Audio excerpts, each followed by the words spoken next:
Diego Lopes taking on Brian T-City Ortega. Both these guys have been trained jiu-jitsu with good people since they were young. Slaps up an armbar, elbow deep. This is real tight. This is real tight. Forces Movzar to roll. Thumb up. This could be the end right here. Diego Lopes is skilled off his back. But Brian Ortega, who's been looking sharp lately. Sometimes you see these guys that come into the gym, their bodies are kind of made for jiu-jitsu, and you can kind of tell with Brian Ortega, he's probably like that. People are talking about that it could be who's the best, who's got some of the best jiu-jitsu in the UFC. Personally, I think, okay, boys and girls, you know what time it is.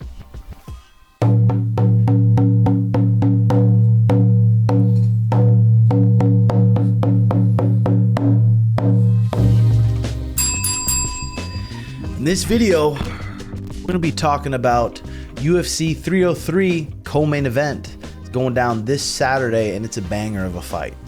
We got Diego Lopes Silva versus Brian Ortega. This video is brought to you by PrizePicks. It's so simple. Go to the App Store, download PrizePicks, pick more or less on your favorite players in the NBA, NHL, UFC for the chance to win 100 times your money. Available in states like Texas, California, and 30 more plus Canada.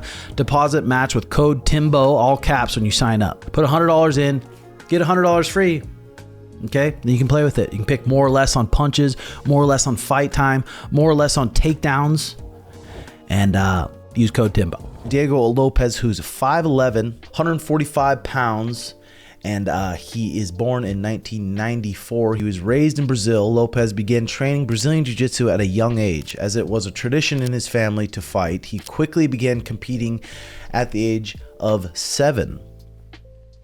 And he received his purple belt in Jiu-Jitsu at 16 years old, and soon after transitioned to MMA. He's pretty new on the scene. I remember seeing him backstage, seeing him around, seeing him with Alexa Grasso, and he's been in the corner of quite a few UFC guys. So I figured we'd probably see him in the big show. He's on a 3-fight win streak here.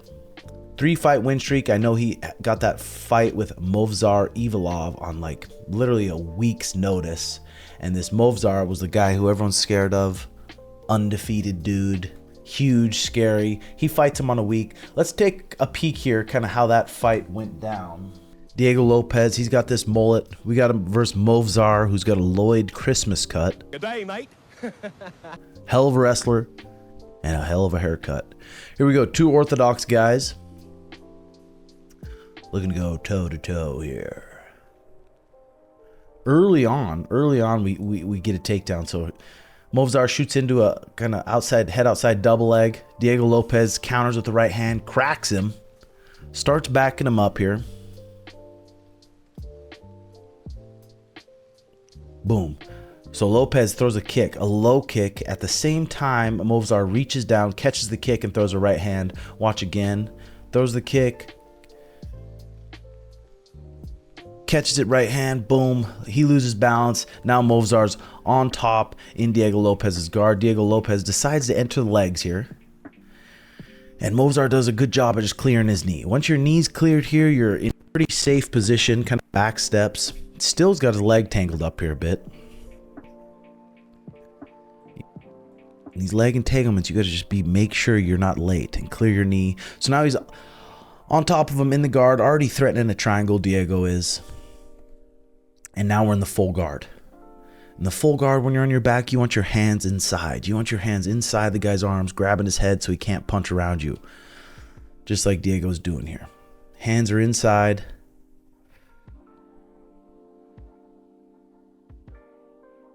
Movzar's doing a good job at keeping his hips square in the guard, not letting Diego Lopes start to get an angle. Okay, Diego Lopes gets this overhook here on this left side. Overhook here on the left side. You got a good jiu-jitsu guy and they start breaking you down and winning grips like this, you got to be careful. So he's got an overhook and wrist control on one side. Movzar's grabbing the head, and automatically I guarantee Diego's thinking about an armbar here. Movzar pulls it out. Punch from the bottom, dangerous game. Elbows, not a bad idea when their head's real close. Starts getting an angle right here. Goes under the leg, threatens a triangle. So he's got multiple options here. He's got his triangle, he's got his omoplata, he's got his armbar. And what's going to kill all that is posture. And Movzar's doing a good job at posturing up here. and it's dangerous. Now he's sitting on that wrist here, so he can't defend himself on that side, and he's eating a few juicers here. A few heavy juicers. Crawls back in the guard. Still's got his leg trapped under there. That's the dangerous part. That's the dangerous part with these gloves. They're hard to get out of scenarios like that. But crawls his guard up, slaps up an armbar, elbow deep. This is real tight. This is real tight. Forces Movsar to roll. Thumb up. This could be the end right here. Most people, this is going to be the end. And you can tell his elbow's almost clear from the waistline. Once his elbow gets clear from the waistline, he's out, and he ends up getting out back to guard. So Diego Lopes is skilled off his back. Even when he's getting cracked, he's still focusing on having good jiu-jitsu technique from his back here. So let's fast forward on. Still hanging out in the guard, putting his head right under his chest, and look at Diego Lopes swings for another armbar under the leg, taking the risk to go under the leg, but it opens up multiple things, armbars, triangles. Now he can enter the legs into this K-guard position if he wants. And Movsar, who's been wrestling his whole life, this is going to be hard to get him off his base. When you go into try to enter the legs here, Diego Lopes has to get him off his base, start pumping his legs and get him off his base, but Movsar's got a good base and he knows that. Goes back to the guard. Still has a good angle. It'd be smart if the Movsar guy squared up his hips a little bit. You see how Diego Lopes has his hips angled, shoots up a triangle. Starts walking up the triangle now. This is getting deep. And that's the end of the round. Had him in some serious danger there. And again, that's a tiring round. So let's move on to the third round here. Movsar goes into a double leg. Let's move on. Tiring. I mean, you get a short notice fight like this, unless you're grappling and you're sparring hard, these kind of exchanges, these grappling, these scrambles, they will exhaust you more than anything else. And every fighter knows it. The failed wrestling, the wrestling scrambles, the offensive wrestling is so tiring in a fist fight. So let's rewind here a little bit. Movsar's behind his back. Diego Lopes has a Kimura locked up. Kimura locked up on the left side. Breaks the grip and sits to it. Really commits to it hard. Movsar's arm's so strong, so he's looking to straighten it, and it's hard to finish it when guys are straightening it. Diego Lopes needs to keep his wrist close to his body. Forces Movsar to roll. Now he's got a triangle option here, and he's got a Kimura option. So this is dangerous. This is a bad spot for Movsar. Okay, he scrambles out. Like I said, third round, it's easy to be the coach on the sidelines. It's easy to be saying, "Oh, why do you let that go?" But you're exhausted. Your grips are exhausted. Your lungs are pumping. You don't have the same snap you had, obviously. Movsar shoots into another double, takes the back. And let's see here. Okay, so he tries for the Kimura again. Movsar counters it the right way. Anytime someone Kimuras you, got to go towards the Kimura. He does a good job at that. Diego Lopes stays on it really tight. Moves into the legs again, into that K guard. Movsar rolls. Now he's going to be in danger of the knee bar here. Pinches his thighs. Has a good bite on this. This is going to be tight here. Has a good angle still. Movsar's doing the right thing, trying to hide his heel. If he can figure for his legs, that might even be better for him. Diego Lopes attacks at the ankle, where he's weakest in this knee bar. Now it's going to stretch him. And this is tight. You can see on Movsar's face. This is tight, but you need to have the power to be able to break someone's leg here. And it's the end of the round. Dangerous jiu-jitsu by Diego. Especially short notice bout like that. That kind of really put him on the map, because this was the undefeated guy everyone's scared of. He comes in there, makes it a fight, puts that guy in some serious danger. And we have Movsar taking on Brian T-City Ortega, who's 5'8". Ortega, he began jiu-jitsu when he was 13 years old after his father enlisted him at the Gracie Jiu-Jitsu Academy in Torrance, California. Ortega started training under head coach Henry Gracie, who saw great potential in him. Sometimes you see these guys that come into the gym, they have good flexibility, they have a lot of heart, they scrap hard, their bodies are kind of made for jiu-jitsu, and you can kind of tell with Brian Ortega, he's probably like that. When Ortega was 17, he met his boxing coach, James, who trained him in striking skills to complete the groundwork Ortega was learning with Gracie. So 13 did jiu-jitsu. Remember, jiu-jitsu and grappling, it takes so long to develop. So when you're young, I think, not for everyone, but starting grappling is a smart idea. So both these guys have been trained jiu-jitsu with good people since they were young. So let's see here. Let's take a peek. Brian Ortega versus Yair Rodriguez. Let's try to see if we can find some of the ground scrambles here. But Brian Ortega, who's been looking sharp lately. He seems to be getting better and better on his feet, especially with what happened in this fight. He rolled his ankle at the beginning of the fight, if you guys remember that. Rolled his stick right when they're announcing him. So let's see how this ground exchange happens here. Both guys are dangerous from their guard. Both guys, Diego and Brian Ortega, don't mind fighting from their guard. Ortega dropping some heaters on him here, and now he gets him into his full guard. And notice T-City's trying to get his hands inside.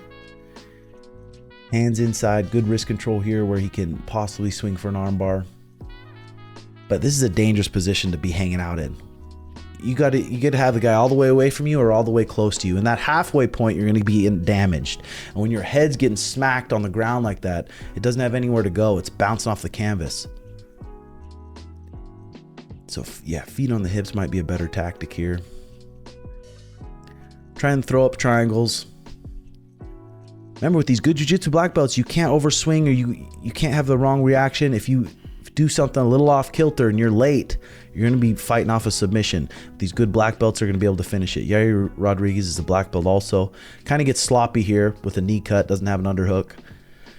And Ortega starts slipping to his back, it's looking like. Yeah, it looks like Ortega is going to get it back here. Where it comes up, hands behind the armpits, on the back. Let's see how they handle it. Let's see how we get a good mat return here for Ortega.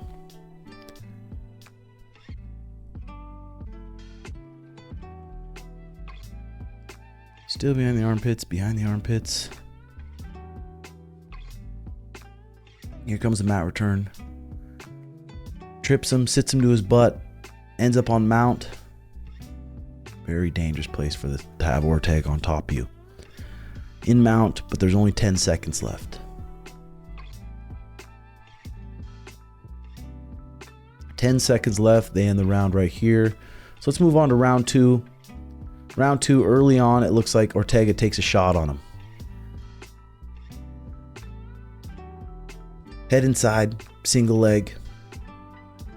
Yair's got the right defense right now. He's got the foot on the outside. He's got wrist control. Mistake kind of here lets Ortega get to his far hip. But does a good job, scrambles out. Back in the open. Ortega shoots a double. When you shoot a double on the fence, you always should be locking your hands. Always locking your hands. No matter how good of a wrestler you are, you're going to be able to probably take him down if you can lock your hands. He gets a lift on him. Yair gets a good bite on the neck. And sits for the guillotine. And it's not going to be super tight because look at Ortega's right shoulder. If Yair had his left elbow over the shoulder, it'd be a lot more tight, be a high elbow guillotine. But this, look at Ortega's right shoulder. He's got it over him, so it's not hitting both arteries here. He's got a good defense on it. Yair knows that, pops his head out, and this is where Brian Ortega is going to be damaging him. This was such a sick fight by Brian Ortega. The things that went wrong in this fight, rolling his ankle, so that would have messed up so many people. Okay, third round. I remember this was a high-paced fight. Yair is so springy, so athletic, and he's puckering out a little bit. Had a couple times where he had Ortega hurt, and now it's the third round, deep in the third round. Brian Ortega walks up a head and arm choke. When they're on their side like that, it's good to go a full rear naked choke. Good black belt who's been squeezing their whole life. This is going to be so tight, and he puts him out. That was sick by Brian Ortega. I'm curious what you guys think. I think this is going to be a stand-up battle. I don't know if either of these guys are going to take each other down. I hope they do, so we can see their jiu-jitsu go back and forth. I'm excited for it. Comment your guys' thoughts below. Who do you think is going to win? and how. Hit that like and subscribe button. We're really cruising here. I'm going to leave you with this. Relax your mind.